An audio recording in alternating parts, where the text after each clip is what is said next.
الحمد لله رب العالمين والعاقبة للمتقين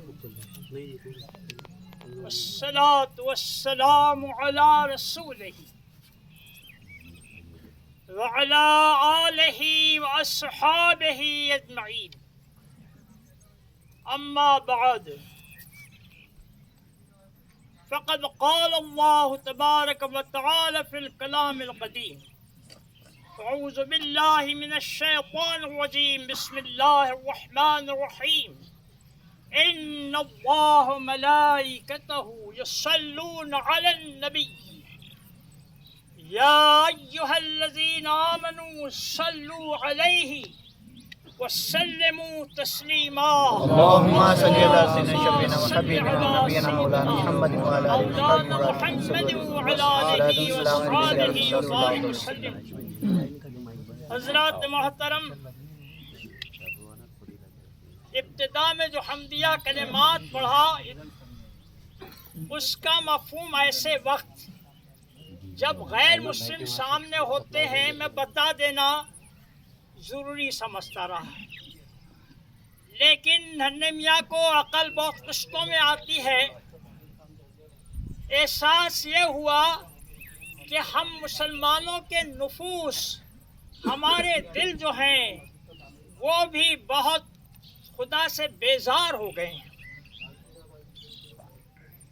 عربی تو بہت بڑی چیز ہے، مسلمان اس اردو کو جس میں اسلام کا بہت زیادہ مواد ہے چھوڑ دے رہے ہیں روزی روٹی کے واسطے. اس لیے ضروری سمجھتا ہوں کہ بیان کر دوں. پہلے کلمات کا ترجمہ ہے تمام تعریفیں اللہ تمام عالمین کے پالنہار کے لیے. اس کے بعد کے کلمات کا ترجمہ ہے آخرت کا سکھ چین اللہ سے ڈرنے والوں کے لیے، متقین کے لیے ہے. جہاں مسلمان یہ سمجھتے ہیں کہ متقین ہونا کچھ چند لوگوں کا کام ہے. اگر مسلمان ہے تو تقویٰ کر، پھر خدا کے رسول اور آپ کی آل و صحاب پر صلاۃ السلام کی بات ہے. اور اب اس کے بعد میں تکبیر کی بات پر آؤں، کیونکہ ایام تشریق میں تکبیر کہی جاتی رہے گی. خدا کے لیے ذرا مفہوم کو اپنے سامنے رکھ کر تکبیر کہیں. ہم اللہ کی تکبیر بیان کرتے ہیں. یہاں یہ ایک بات سن لیں کہ اسلام کے علاوہ دیگر جگہ جو کسی معاملے میں جے زندہ باد بولا جاتا ہے، اللہ خود یحیی و یمیت ہے، زندہ کرنے والا اور مارنے والا ہے. اس کے لیے اعلان ہوتا ہے وہ سب سے بڑا ہے، اللہ سب سے بڑا ہے. اس کے بعد کہا جاتا ہے لا الہ الا اللہ واللہ اکبر، اللہ کے سوا کوئی معبود نہیں ہے اور سب سے بڑا ہے. اللہ اکبر وللہ الحمد، اللہ سب سے بڑا ہے اور تمام تعریفیں اس کے لیے. میں دیکھتا ہوں کہ اس موقع پر عید کی نماز کے چلنے کے بعد چلتے ہوئے تکبیر کے کسی قدر بلند آواز سے کہنے کا حکم ہے. بورڈ پر تاکید کے ساتھ لکھ کے لگاتا ہوں کہ اس میں شرمانا اور جھجکنا ایمان کی کمزوری کی علامت ہے. مگر نہیں بابا، اب ایسا تو ہے نہیں کہ پمپ سے ہوا بھر کے کچھ ریکارڈنگ شروع کر دیں گے، سمجھے؟ مرضی ہے آپ کی. اب ایک موقع پر اس کی فضیلت سنیے کہ ایک موقع پر حضور نے فرمایا تم کیا پہاڑ احد کے پہاڑ کے برابر عمل کر سکتے ہو؟ صحابہ نے کہا نہیں حضور. کہا سنو، سبحان اللہ کہنا احد کے برابر ثواب عطا کرتا ہے، الحمدللہ کہنا احد کے برابر ثواب عطا کرتا ہے، اللہ اکبر کہنا احد کے برابر ثواب عطا کرتا ہے. پہلے میں نے بات ایمان کی بتایا، اب اجر کی بتا رہا ہوں. اب قسمت کی بات، جو حاصل کرے کرے، نہ کرے اس کی تقدیر. اب میں آگے بڑھتا ہوں اس تعلق سے اس بات پر کہ ہم جس ملک میں رہتے ہیں اللہ کا فضل ہے کہ وہاں چاہے بگاڑ کے ساتھ مگر اللہ کے وجود کا تصور کچھ نہ کچھ یقین ہے. سمجھے آپ؟ ایسی حالت میں ہم کو چاہیے کہ عربی کو مفہوم سے سمجھیں، اسلام کی دعوت کو پیش کرنے کو اتارے اپنے ذہن میں، اور جب موقع ملے اپنے کسی ہم وطن بھائی سے اور بات نکلے زبردستی پلانا نہیں، تو مسلمان ہر ایک نمائندہ ہے اسلام کا، اس کو اس قابل ہونا چاہیے کہ اسلام کا تعارف دے. یہاں صرف بات میں ایک صراحتاً ہی کہہ سکتا ہوں. اب دیکھیے کیمرے کا مائک، یہ عید قربان ہے اور اب جا کے قربانی دیں گے. خطیب صاحب خطاب کر چکے، قاضی صاحب کر رہے ہیں، اب جا کے قربانی ہوگی. معاملہ آیا گیا، یاد رکھو ہم جو کہہ رہے ہیں اللہ کے حکم کے بغیر نہیں. آپ جو سن رہے ہیں ہمارے کہنے پر ہم پر اور سننے پر آپ پر یہ پابندی عائد ہو رہی ہے کہ جو سنا گیا ہے اس کو قبول کریں اور اس پر عمل کریں. ہمارے لیے حکم ہے کہ جانور کو قبلہ رخ لٹایا جائے. اور اب پڑھیں انی وجہت وجہی للذی فطر السماوات والارض حنیفا وما انا من المشرکین. اب اس کا مفہوم یہ ہوتا ہے کہ میری توجہ اللہ تعالیٰ کے، میرا رخ اللہ تعالیٰ کی طرف ہے جس نے تمام زمین و آسمان کو بنایا، اور میں مشرکوں میں سے نہیں ہوں. بول رہے ہو کس کے سامنے بول رہے ہو؟ جو اب جس کی صفت ہے انا نعلم ما یسرون وما یعلنون. یاد رکھو میں جانتا ہوں، اللہ فرماتا ہے یاسین شریف میں، تم جو اعلان کرتے ہو، ظاہر کرتے ہو اور جو چھپاتے ہو سب میرے کو معلوم ہے. سمجھے آپ؟ اب زبان سے اپنی وجہت وجہ پڑھ لیا، رخ بھی کر لیا. رخ کا مطلب یہ نہیں ہے کہ اپنی صورت کعبے کی طرف اس کے طرف کرے، بلکہ رخ کا مطلب یہ ہے کہ ہماری تمام تر سوچ، ہمارا مذاق، ہماری چاہتے، ہماری خواہشات سب اللہ کے طرف ہونا چاہیے. تو میاں یہاں تو حال یہ ہے کہ نماز میں اٹھنا بیٹھنا ہو گیا 5 وقت، حج وغیرہ عمرے تک ہو جاتے ہیں، لیکن جہاں تک تقوی کے تحت اعمال کا گزارنا ہے وہی نہیں ہوتا.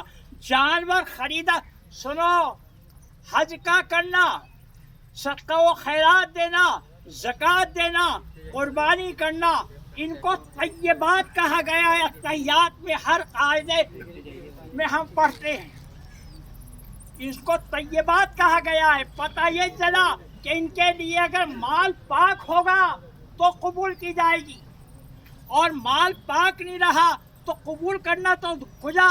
تو جو طیبات بول رہا ہے وہ دھوکہ کر رہا ہے اللہ کے سامنے. کسی کا کھایا ہے طیبات بول رہا ہے، کسی کا غصب کیا طیبات بول رہا ہے. تو میاں قربانی کا مطلب یہ ہوتا ہے کہ اپنی ہر خواہش کو، نفس کی خواہش کو، جو شیطان کا ایجنٹ بنا ہوا ہے ہمارے اندر، اللہ کے خلاف کرواتا ہے، ہر نفس کی خواہش کو ذبح کر دیا گیا. یہ ہوتا ہے مطلب. ورنہ میاں گوشت کھا لو، مزے حاصل کر لو، لذت کام و دہن، جبڑی کا مزہ ہو گیا، بانٹ دیے زیادہ سے زیادہ یہ ہو گیا. مطلب یہ ہے کہ اب یہاں سے ہمارا معاملہ جو ہے، پہلے جو کچھ نہیں ہوا ہے اس پر استغفار و توبہ اور جو ریکوری ہونا چاہیے، اور آگے نیا حساب شروع کرنا چاہیے. یہاں اس بات کو ذہن میں رکھیں کہ توشیف پڑھیے اللہم صلی اللہ علیہ وسلم وعلی آلہ وصحبہ وسلم. بس وہی اتنے رہنے دو بابا. یہاں اس بات کو ذہن میں رکھیں کہ آج ہم بیٹھے ہیں ابراہیم علیہ السلام کی یاد منا رہے ہیں، قصے خطبے میں تقاریر میں سنا دیے جاتے ہیں کہ آپ کو آگ میں ڈالا گیا اور اللہ عز و جل کی خاطر آپ نے اپنے آپ کو آگ کے حوالے کر دیا، بیٹے کے لیے حکم ہوا ذبح کرو، اور یہاں تک سٹ کر دکھایا کہ چھری پھیر دی، اور اللہ نے اہتمام فرمایا کہ حضرت اسماعیل علیہ السلام کو بچا لیا اور آپ کے لیے دمبا فراہم کر دیا، اور کہا کہ قد صدقت الرؤیا، تو اس نے میرے حکم کو پورا کر دکھایا۔ اب اس کی یادگار آنے والے تمام نسلوں میں اللہ نے چھوڑنا طے کیا، اور پھر ایک مقام پر یہ کہا کہ جب ابراہیم میری آزمائشوں میں پورا اترا تو اللہ نے حضرت ابراہیم علیہ السلام سے کہا کہ میں تم کو تمام لوگوں کا امام بناؤں گا، سردار بناؤں گا، رہبر بناؤں گا۔ اب آپ فرماتے ہیں وَمِن ذُرِّيَّتِي، اور میری اولاد کو۔ یہاں ایک بات سنو، جب آپ کو اولاد نہیں تھی تو آپ نے دعا کی تھی رَبِّ هَبْ لِي مِنَ الصَّالِحِينَ، اے اللہ مجھ کو نیک اولاد عطا فرما۔ معاف کیجیے بس ہو رہا ہے، لیکن یہ بات ایک ذہن میں خطبے کے وقت جمعے میں آ گئی، اللہ نے کہلوایا اولاد نہیں رہتی دعا کیجیے اللہ اولاد دے۔ میں نے جن کو تقاضے کرتے سنا کسی نے نیک اولاد کی تقاضا نہیں کیا، یہی بولا کہ اولاد کے لیے دعا کی، بس اولاد کے لیے۔ آج تک نہیں، یہ میں کسی کا مذاق اڑانے کے لیے نہیں کہہ رہا ہوں۔ اب کسی کو یہ تقاضا کرتے سنو تو ہم یہ بولو کہ بھائی تو نیک اولاد کے لیے تقاضا کر، اور ہم دعا کریں تو نیک اولاد کے لیے دعا کریں۔ سمجھے آپ؟ اولادوں کے نیک نہ ہونے پر سر پیٹنے میں یہ سنا گیا کہ اچھا ہوتا کہ ہوتے ہی مر جاتا ہے نہ دیتا۔ سمجھے؟ تو نیک اولاد کی طرف پڑھو۔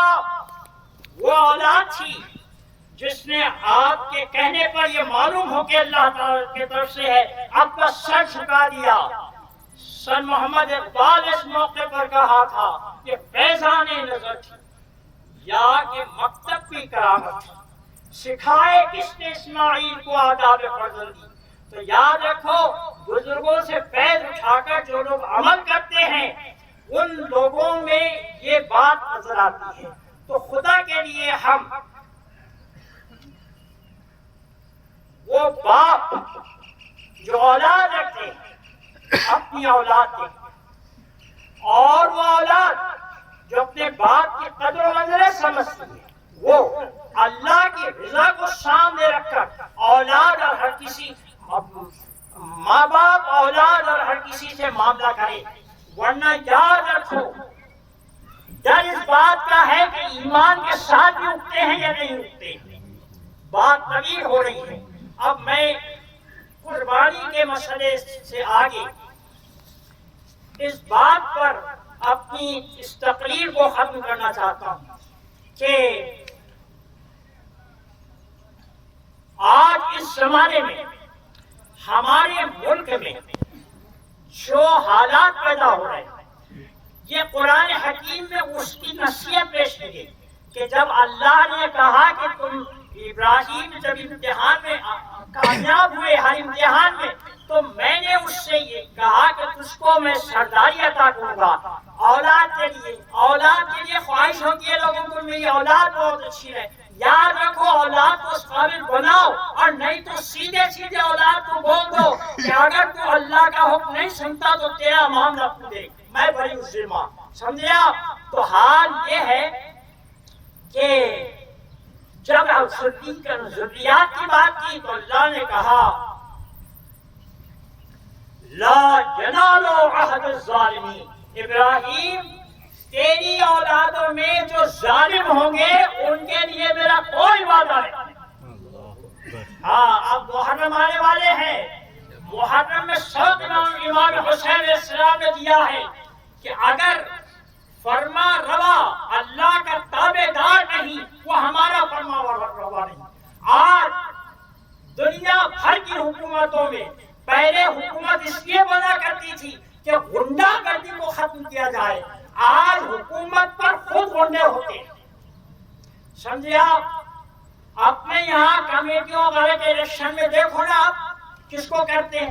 اب اگر کوئی ہمارے درمیان نص نکالتا ہے کہ مسلمانوں میں جرائم ہے تو غصہ مت ہو، اپنے دامن کو دیکھو کہ واقعی ہم میں جرم ہے کیا، اور ہے تو دور کرو میاں، نہیں تو دیکھا گیا ووٹ حاصل کرنے کے واسطے اور مولوی صاحب اس لیے کہ میری تعریف ہو اس واسطے تو بھی اچھا، تیرا باپ بھی اچھا۔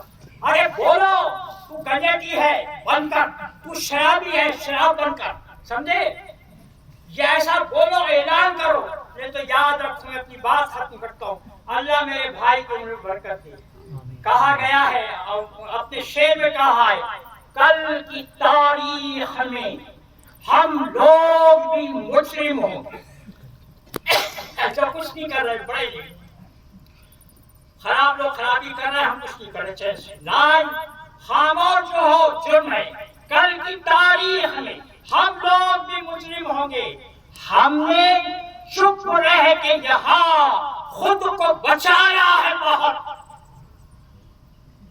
خاموش لوگوں کو برا لگے گا جب یہ جب کرتے رہو گے نا، آخرت میں یہاں کوئی میاں آپ پر ایکشن نہیں ہوگا، ایک دم حساب کھلے گا آخر۔ تو یہ میاں میں دعا کرتا ہوں کہ اللہ یہ اپارچونٹی جو رہتی ہے جمع ہونے کی، یہ شر و فساد سے محفوظ رکھے۔ کہنے کا موقع ہوتا ہے یہاں سے اٹھ کر جائیں تو جو بات ٹوٹی پھوٹی اس دھان پان نے آپ کو پہنچایا ہے اس پر عمل کی کوشش کریں، اور آپ میرے پر نظر رکھیں۔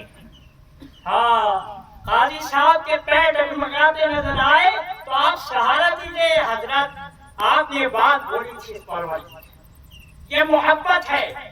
وہ ایک شعر جوش کا افسر بھائی بتائے تھے جس کا مفہوم یہ ہے، جو کوئی غلطی نکالتا ہے وہ تم کو پھانسی کے تختے سے نیچے اتارتا ہے۔ یاد رکھو، اس بات کو ذہن میں لے کے جاؤ۔ اور اب میرا ٹائم بتا دیجیے۔